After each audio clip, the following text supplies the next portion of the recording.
Christopher's Christmas Party. 11:59 a.m., Tuesday, December 24th, 1940.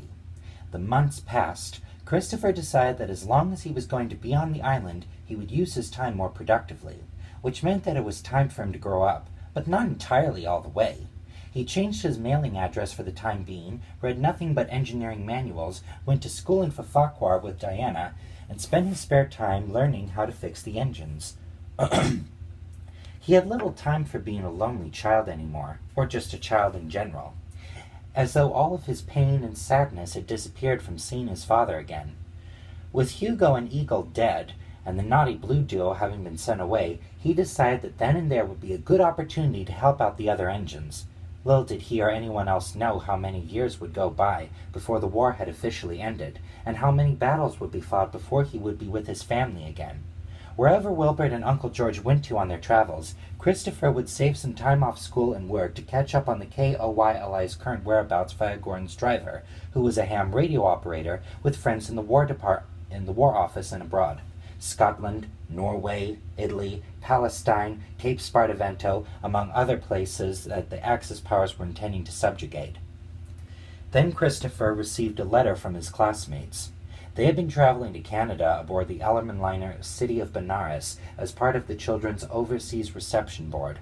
When the ship sank from being torpedoed by the submarine U-48, the British Navy took some control of the incident before word reached Christopher. In return, Christopher invited his schoolmates to stay on Sodor. The FAC director handled the traveling arrangements from Greenock to Vicarstown, where the children stayed along with other evacuees. With Gordon's help, he used the express to transport other children who were shipwrecked or bombed. Others came from the mainland by train, as the bombings continued throughout the year. The holidays had suddenly become the least of his concerns. Holiday and bonfire night went by without him noticing. St. Andrew's Day dinner with Diana's family was pleasant. But the one thing he was not looking forward to was Christmas, a time when children share their gifts and feelings to their families. "It'll be my first Christmas without Dad," he told Thomas. "Worst of all, it's almost here." For the winter season, Christopher picked a navy blue sweater with black trousers, boots, and a black beret with a fuzzy red ball on top. Thomas was flattered by seeing the boy respecting his paintwork, but he had to find a way to lift the boy's festive spirit. He was passing Mrs. Kindly's cottage when he made his plan to Annie and Clarabelle, and when work was over, he told the other engines, "I think we should give Christopher a special Christmas party." "A party would be fun," said Gordon. "It would be a good way to thank the boy properly after all the times he's earned to stay by helping our crewmen." "And he's smart enough to look after himself since you came back," James said to Thomas. "To Christopher we've been like a family, and if he can't go home to his real family until the war is over, we're not going to stop Christmas just because of that. We'll be his family for the next 5 Christmases, maybe even longer." The FAC director agreed to the idea, as no trains would be running on Christmas or Boxing Day. He arranged a special set of decorations to be delivered to Tidmouth sheds, and the workmen helped to hang streamers and lights along the roof and the exterior walls. Percy was even given the task of taking a Christmas tree from the harbor to the shed, where it was placed next to him. The engines were looking forward to the party, and Annie and Clarabelle were joining Hannah and the other coaches in the carriage shed when silence fell.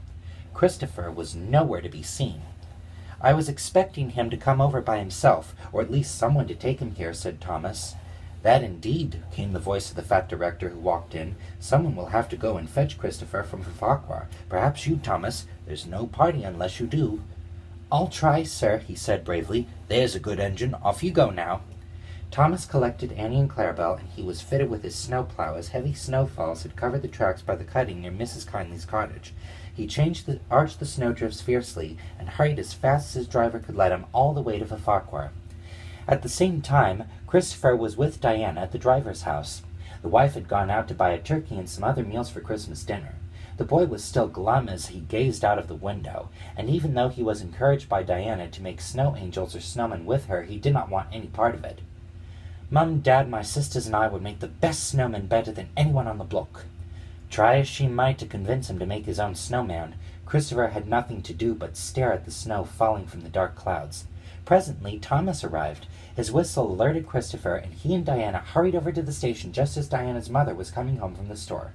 She left the turkey on the table and followed them to the platform. There, a group of carolers were boarding Clarabelle, and the last one had just made aboard when Christopher ran up to Thomas and asked out of the blue, "What have you been doing all day?"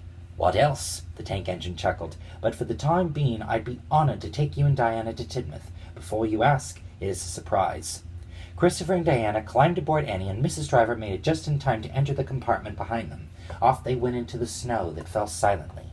It was sunset by the time they reached Tidmouth. Thomas's shape silhouetted the orange sky as he approached the shed in dead silence and stopped just 8 feet before the entrance. There were no signs of life, engine, or human anywhere. All was calm, and all was still. "Where's everybody?" Christopher asked once he got out. And he was immediately answered by a loud "Surprise!" from the other engines, hooting and whistling as all the lights came on, awaiting a marvelous sight that lay before the boy and the girl. The lamp irons were fitted with gold stars, and wreaths hung from their funnels. Colored lights were hung inside and out, bringing the holiday spirit to everyone who came inside the warm glow of the shed. Sir Topham and Lady Had helped Diana and Mrs. Driver down from Annie, and the crew inside clapped in response. Christopher walked over to the big engines, starting with Gordon. "We are honored to be your family, Christopher," said Henry. "No matter where you go or what you do," added Edward, "you will always have a special place in our boilers." After thanking James and Percy, Christopher stood in front of the shed and addressed the engines. "You are all friends, and Thomas, you are my friend too. Even you, Diana." The girl blushed and went to join the festivities. There was a table of refreshments close to Percy's side of the shed. Hot cocoa, marshmallows, mint pies, eggnog, candy canes, gumdrops, jelly babies, Turkish Delight, Curtis candies, fizzers, buffalo milk chocolate bars by Nestle, and Choward's violet mints. The Christmas tree was loaded in place, with a few presents and a toy train set lying underneath it. A group of carolers sang all of their favorite tunes until their voices grew sore, including "We Wish You a Merry Christmas." Then they pulled crackers and played games, all the while having a perfectly splendid time until the party ended at 10. The fat director stood on a crate. "Ladies, gentlemen, children, and engines, we are here to honor a great boy who has so far done a great service to our railway, and will do many more as soon as he comes of age. We all hope, Christopher, that you will accept this great present from your father during the Battle of Dunkirk 6 months ago." He handed Christopher a red box that was as large as his arms, and the boy opened it. It was a train set from Meccano, featuring a red LMS passenger train with an engine that looked almost like Henry. "Thank you, sir." The fat director bowed. "May you have good health and a long life to enjoy it."